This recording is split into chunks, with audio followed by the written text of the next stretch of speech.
Hey, what up, everybody? Stevie Breach coming to you. Walking out of work tonight. Was getting the eye from a babe out there. Yeah, come on. Stevie Breach still got it. Wanted to make a video because I honestly thought I had already made a video covering this. And it was going through and it was like, wow, we haven't talked about Daniel Bryan against John Cena yet. Wow, this is going to be a big one. This is going to be good. I think this is one of the first times that WWE has put full stock into Daniel Bryan. I know that the guy's, he won the Money in the Bank. I know that he cashed in the Money in the Bank. I know that he was the champion going into 3 different pay-per-views, being Royal Rumble, Elimination Chamber, and WrestleMania. Those 3 being 3 of the biggest pay-per-views of the year. And this is only SummerSlam. But I do believe that when you're talking about the World Heavyweight Championship, it doesn't have the same stock value that the WWE Championship. I think that maybe you could even say ever since Edge left. I think when Edge was your World Heavyweight Champion, maybe even Taker, it had some stock to it. But since then, it has taken a dramatic fall. I like to relate it to what the Intercontinental title used to be back in the early 90s, 91 through 93, that golden era that when somebody got that Intercontinental title, they were, on their way to that next level of push. Maybe Mr. Perfect never got it. But those guys, once they reached that, they were nowhere in that, jobber status of mid-card anymore. They were, taking that next jump. Guys like, I was about to say, Razor Ramon, but he never got to that next big spot. He would have if he wouldn't have left for the greener pastures of WCW. I mean, WCW was a major player, but he never got to hold the World Heavyweight Championship. But guys like Shawn Michaels and Bret Hart went through there, and they took that belt to a new standard. Kevin Nash, as Diesel, was even Intercontinental Champion for a hot minute before moving on and beating Backlund for the WWF Championship. But Daniel Bryan is getting that first real big push. I'm really surprised. I've always said that I was honestly very, very lucky to be in Miami for that Monday Night Raw, for that whole weekend, man. Even at the ROH shows, which is understandable because, that's where he came from and most people know him from those ROH days.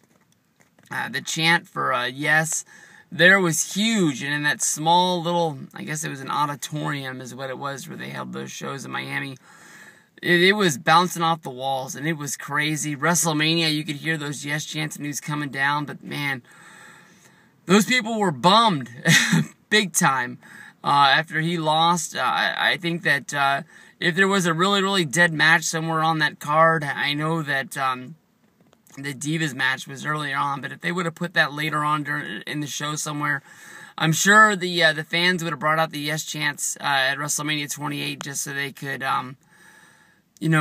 sort of show everybody that they really were behind Daniel Bryan. But, they showed up to Monday Night Raw, and that's basically anything anybody wanted to do. That Yes chant was when fans were piling in to the time, people were filing out. I don't think that it was part of the plan, I guess you can say, for Daniel Bryan to give that speech to send everybody home from WrestleMania weekend, but he did get to do it, and that was one of those most awesomest things. And I've always said that the Yes chant has never been the same since then. A lot of people have copied it, but when Vince McMahon was in the ring, and when with Daniel Bryan, and Vince was sort of running him down to try and pump him up, I guess you can say, try to bring something out of him that wasn't a part of Daniel Bryan yet. You can see that Vince was really laying the jabs in on him, saying Cena picked him because he was an easy pick, and Cena was just going to walk in and beat him. Daniel Bryan's a hell of a wrestler, but Daniel Bryan's not going to beat,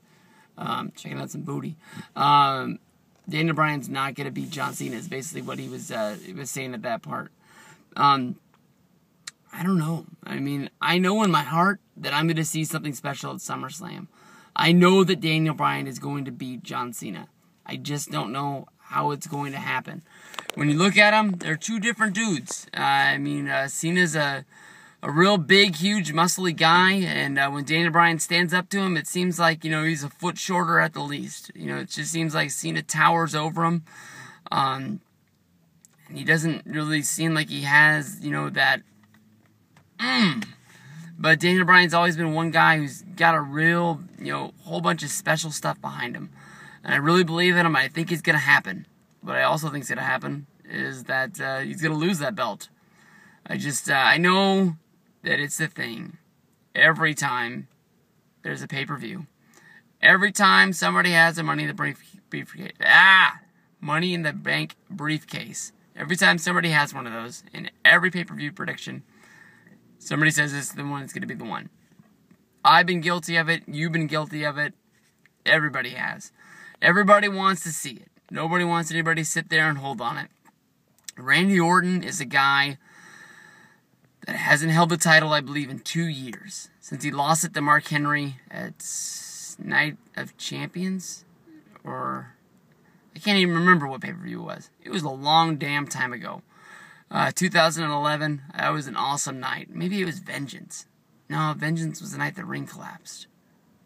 I can't remember. You remember.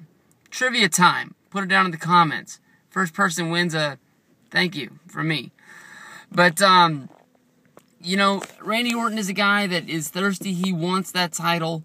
And we all know why he hasn't been in there. But character-wise, you can see him starting to, you know, get a little flustered that he's not the man. You can tell that, you know, he hasn't moved down to that mid-card status. But he hasn't done anything pointless in forever. A long damn time since we've seen him do anything on Raw or SmackDown that, you know, gets 3 cheers for anything. He's just been stuck in this spot of, he'll fight this guy, he'll beat this guy. He's won more matches than he's lost, but he's never really moved up the totem pole at all. And, you know, you can just see him sneaking in like the snake he is. And basically just RKOing the hell out of Daniel Bryan while he's doing his celebration of, you know, beating John Cena to get his win back for, you know, Daniel Bryan beating him on Monday Night Raw.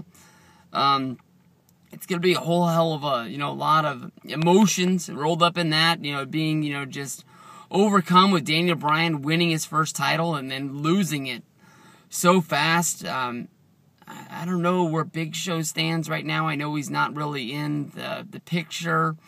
But, you know, Daniel Bryan was the one guy to sort of point out that Big Show only had the championship for a matter of seconds. You know, sort of making Daniel Bryan not look that bad when Sheamus beat him in 18 seconds at WrestleMania. And, you know, maybe, you know, you bring Big Show back as a heel. I know you were supposed to bring him back as a face. It was supposed to be him and, well, what the fuck was it they were supposed to do? Him and Mark Henry versus The Shield, 2-on-3, and now it looks like it's going to be Mark Henry and the Usos versus The Shield, I guess you can say, unless they're going to, you know, bring Big Show back hella fast to the next pay-per-view. But I honestly think the Usos were getting a good little bit of momentum behind them, and I don't want them to lose that. I actually want to see them on pay-per-view. I think that's going to be good. I'm not a big fan of Big Show. Don't bring him back, but it'd be awfully, you know, nice of Big Show to sort of bring that back up in Daniel Bryan's face when he loses the title the same way that Big Show did. But then again, that's 2 years ago, and you wonder if WWE's even going to know that people remember that whole storyline, and maybe they'll just flush it down and forget it. And sometimes they just give it to you a week later, and to make you laugh when you're watching Raw or SmackDown, they just use it as some sort of a filler. They don't even make a storyline behind it. They just let you know that they know, which makes you think that you're cool because you remember it happening. But I do think Daniel Bryan's going to beat John Cena. I just haven't figured out how he's going to do it yet, and that's what I'm really excited for. I was sort of really sad for Jim when he said that he wasn't going to be able to make the trip out there, but we're going to have fun. I know it's packed to the gills. It's me, Freaking EI88, Above Average Muda's going to be there, Luke Cage 29, Kevin Man on Fire, Justin Ortiz, the list goes on and on. Everybody from the YWC is going to be there. It's the biggest party of the summer. The booty that I was looking at is already back. So it's time to go. 10 minutes of John Cena and Daniel Bryan talk. I don't think it really said much, but hopefully you guys got something out of there. Have fun. Peace out, guys. Bye.